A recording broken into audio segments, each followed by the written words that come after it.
Hello दोस्तों, north star IAS में आपका स्वागत है।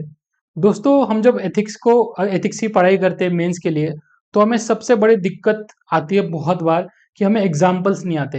And as a teacher, as a mentor, हम लोग जब आंसर्स इवेल्युएट करते हैं तो हमें दो तीन चीजें नोटिस होती है जो बहुत इंपॉर्टेंट है आपको बताना। एक तो चीज एग्जाम्पल्स की कमी, वो ठीक है, बट बहुत बार ये होता है कि एक ही तरह के एग्जाम्पल्स हम देते हैं। मतलब एडमिनिस्ट्रेटर्स के ही एग्जाम्पल्स, जो गिने चुने पांच छह नाम हमारे पास है, वही हम देते हैं। At the same time leaders के भी जो दो तीन नाम है, जैसे गांधी जी, हर दूसरे तीसरे आंसर में हमें देखने को मिलते हैं। तो इससे क्या होता है दोस्तों, इससे डाइवर्सिटी ऑफ एग्जाम्पल्स ना आने के कारण मार्क्स में कहीं ना कहीं फर्क पड़ता है, और एग्जामिनर को ये लगता है कि आप कुछ ना कुछ रट के आए हो और आप पहले से डिसाइड करके आए हो यही लिखना है। तो दोस्तों, दो चीजें हम आज बात करेंगे। एक तो डाइवर्सिटी ऑफ एग्जाम्पल कैसे लेके आए, फर्स्ट थिंग। एंड इंडिविजुअल्स के बियॉन्ड भी एग्जाम्पल्स कैसे लिखे, कि मतलब सिर्फ हम इंडिविजुअल्स के व्यक्तियों के नाम लिखते हैं, हम उससे अलग एग्जाम्पल कैसे लिखे, इसके बारे में हम बात करते हैं। तो पहले देखो दोस्तों, जो आप एडमिनिस्ट्रेटर्स के नाम लिखते हो, वो थोड़ा सा आपको चेंज करना पड़ेगा। जैसे अगर क्वेश्चन सीधा सिविल सर्विसेज पे है कि what values are important for civil servant in India, और probity is very important part of civil services in India, how to ensure probity in governance. तो या give explain with examples probity and how you will ensure probity. तो इसमें आप, this is related to administrator, तो इसमें आप administrators के नाम लिखो। टीएन सेशन सर है, एस एन सेन है, जो हमारे पहले इलेक्शन कमिश्नर थे। एग्जाम्पल्स भी डाइवर्स आने दो, और वो जो काम कर उन्होंने जो काम किया है उसको स्पेशली हाईलाइट करो। जैसे प्रशांत नायर, उनका कंपैशनेट कोजिकोडे, ये जो प्रोग्राम है, so highlight specific there specific program. So जहां पर एडमिनिस्ट्रेटर्स क्वेश्चन में ही डिमांड है, वहां पे एडमिनिस्ट्रेटर ही लिखो।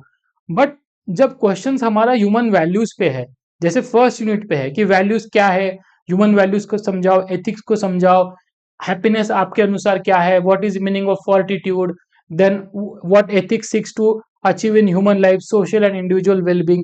इस तरह के जो फर्स्ट यूनिट पे जो क्वेश्चन है, या एटीट्यूड पे जो क्वेश्चन है, वहां पे आप लोगों का पूरा हर पॉइंट में एडमिनिस्ट्रेटर लिखना, इट इज नॉट मतलब as per the demand of the question.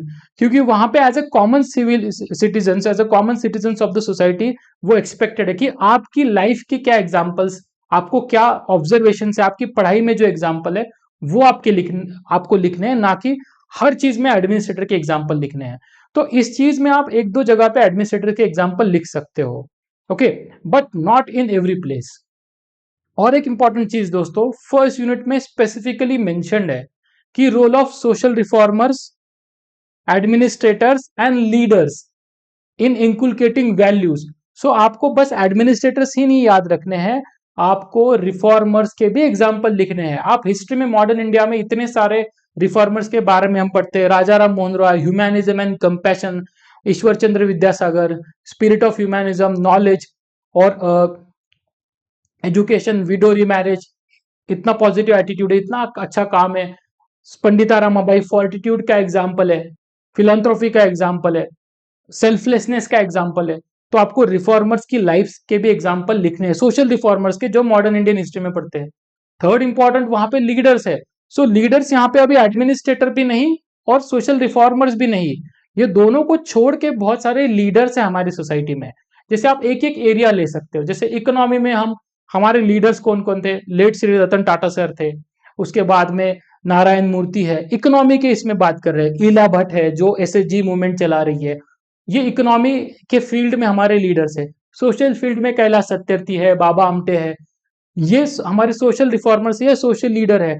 और आप इंस्टीट्यूशनल रिफॉर्मर्स में या इकोनॉमी में वर्गीस कुरियन को भी आप कोट कर सकते हो, he is the father of milk revolution in India. Amul जो पूरा कोऑपरेटिव मूवमेंट है, वो उन्होंने सेटअप किया है। तो कोऑपरेटिव कैसे बढ़ाते हैं, कि पीजन्स को एम्पावर कैसे करते हैं, या फेथ, ट्रस्ट, कंपैशन, विजडम, ये सारे एग्जांपल्स वर्गीस कुरियन जी की लाइफ से हमें मिलते हैं। सो ऐसे हर एरिया है, जैसे साइंस एंड टेक में सतीश धवन है, देन विक्रम साराभाई है। सो इस तरह से आप फील्ड वाइज भी लीडर्स डिवाइड कर सकते हो, और ये आप बता सकते हो आपके आंसर में। सो इंडिविजुअल्स के एग्जांपल्स भी सिर्फ एडमिनिस्ट्रेटर पे आप सीमित मत रहो, आप उसमें भी एरिया डिवाइड करो। दूसरी चीज देखो दोस्तों, इंडिविजुअल्स के अलावा भी हमें सोसाइटी के एग्जाम्पल, ऑर्गेनाइजेशंस के एग्जाम्पल या कम्युनिटी के एग्जाम्पल लिखने बहुत जरूरी है। यहाँ पे हम थोड़ी बात करेंगे अभी। फॉर एग्जाम्पल, कि अगर आपको एक क्वेश्चन है, सीधा सिंपल क्वेश्चन है कि what is fortitude according to you and how to inculcate value of fortitude in you. अभी फॉर्टिट्यूड के हमारे पास बहुत सारे एग्जाम्पल्स है। मेरा फेवरेट, सबसे फेवरेट एग्जाम्पल है नेल्सन मंडेला का, कि नेल्सन मंडेला जी 27 ईयर्स जेल में थे, एंड ही उन्होंने सारी जो ब्रुटैलिटीज है उसको झेला। उसके बावजूद भी जब वो जेल से छूटे 1990s में, वो प्रेसिडेंट बने, और उनके दिमाग में कोई वेंडेटा नहीं था कि मुझे इन्होंने परेशान किया है तो मैं उनको भी पनिशमेंट करता हूं। नहीं, he forgive them also, forgiveness and fortitude, कि इतने सारे कष्ट झेलने के बाद भी he his values were intact. तो मेरे लिए फॉर्टिट्यूड का एक एग्जाम्पल है। बट मैं क्या सोचता हूँ कि सिर्फ इंडिविजुअल्स के एग्जाम्पल क्यों हम दें, अभी हम सोसाइटीज के, ऑर्गेनाइजेशन के एग्जाम्पल दे सकते हैं क्या? यस, डेफिनेटली दे सकते हैं। उसके लिए हमारे पास दो सोर्स है दोस्तों। एक तो हिस्ट्री, या हमारा स्टैटिक पार्ट जो है, वहां से हम बहुत सारी चीजें उठा सकते हैं।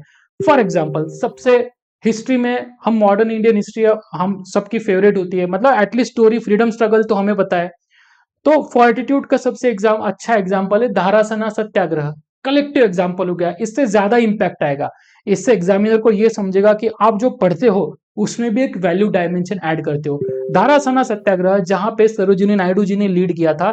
ब्रिटिशर्स एक एक इंडियन को मार रहे थे डंडे से, बट दे इंडियंस जो है उन्होंने पीसफुल प्रोटेस्ट किया। एंड ये पूरे ग्लोबली रिपोर्टेड है, ये पूरा ग्लोबल, कि इतना पीसफुल मूवमेंट कैसे हो सकता है। So that shows commitment of Indians as collective towards values of non violence, peace, fortitude. इसमें आप धारासना का एग्जाम्पल लिखो, कलेक्टिव एग्जाम्पल लिखो। दूसरी और एक चीज, सो ये हिस्ट्री से हो गया, सोसाइटी से बहुत सारे, जैसे चिपको मूवमेंट है हमारा, चिपको आंदोलन है, उसके बाद अपीको मूवमेंट है, साइलेंट वैली मूवमेंट है, ये सब हमने पढ़े हुए हैं। पॉलिटी में भी बहुत सारी चीजें, जैसे इंडिया का जो कॉन्स्टिट्यूशनल मेकिंग प्रोसेस है, वो कितना ब्यूटीफुल एग्जाम्पल है कि कंसेंसस कैसे होगा, एक्सचेंज कैसे होगा, ह्यूमैनिज्म कैसे होता है, मतलब इतने अपोजिट लीडर्स। टॉलरेंस का सबसे बेस्ट एग्जांपल है हमारे कॉन्स्टिट्यूशनल डिबेट्स और हमारे कॉन्स्टिट्यूशन का इवोल्यूशन। सो आप हिस्ट्री में जा सकते हो, हर सब्जेक्ट से आप एग्जांपल उठा सकते हो। सो हिस्ट्री एक एग्जांपल, एक सोर्स है हमारे लिए कलेक्टिव एग्जांपल ढूंढने का। दूसरा इंपॉर्टेंट एग्जांपल है, दूसरा एग्जांपल जरिया है करंट अफेयर्स। जैसे रिसेंटली अभी जापानीज ऑर्गेनाइजेशन है जिसको नोबेल प्राइज मिला है, न्योन हिंडन को, उनका उसका उस ऑर्गेनाइजेशन का नाम है। ये ऑर्गेनाइजेशन ये है कि इसमें सारे जो जापान में जो न्यूक्लियर बॉम्ब्स गिराए थे यूएस ने इन 1945, हिरोशिमा नागासाकी, उसमें जो लोग बचे हैं, लगभग, मतलब उस ट्रेजेडी में लगभग एक लाख के 1,20,000 के आसपास लोग मरे थे, और उससे भी ज्यादा लोग, 6.5 लाख के आसपास लोग इंजर्ड हुए, सर्वाइवर्स है। तो उन सर्वाइवर्स ने एक ऑर्गेनाइजेशन बनाई जिनका नाम है न्योन हिंडनको, और वो ऑर्गेनाइजेशन ने काम किया कि दुनिया में हमें न्यूक्लियर वेपन्स को हटाना है और डिसआर्मामेंट के लिए काम करना है, और दुनिया में लोगों को अवेयर करना है। अब देखो, ये इससे बेस्ट फॉर्टिट्यूड का एग्जाम्पल क्या हो सकता है, और उसको नोबेल प्राइज भी मिला है। सो आपने इतना भी कोट किया कि फॉर्टिट्यूड का बेस्ट एग्जाम्पल क्या है, Japanese organization Nihon Hidankyo, who are survivors of the nuclear war, but they still want, they are striving to make this world free of nuclear weapons.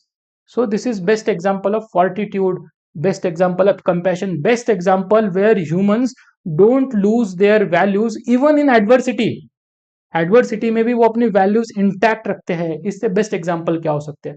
सो आप करंट इवेंट्स से भी example उठा सकते हो, और इसके लिए देखो, आप न्यूज़पेपर में से एग्जांपल उठाओ, और आपको हेल्प करने के लिए हमारी न्यूज़पेपर बियॉन्ड न्यूज जो है, वो सीरीज में भी आपको काफी एग्जाम्पल्स मिलेंगे।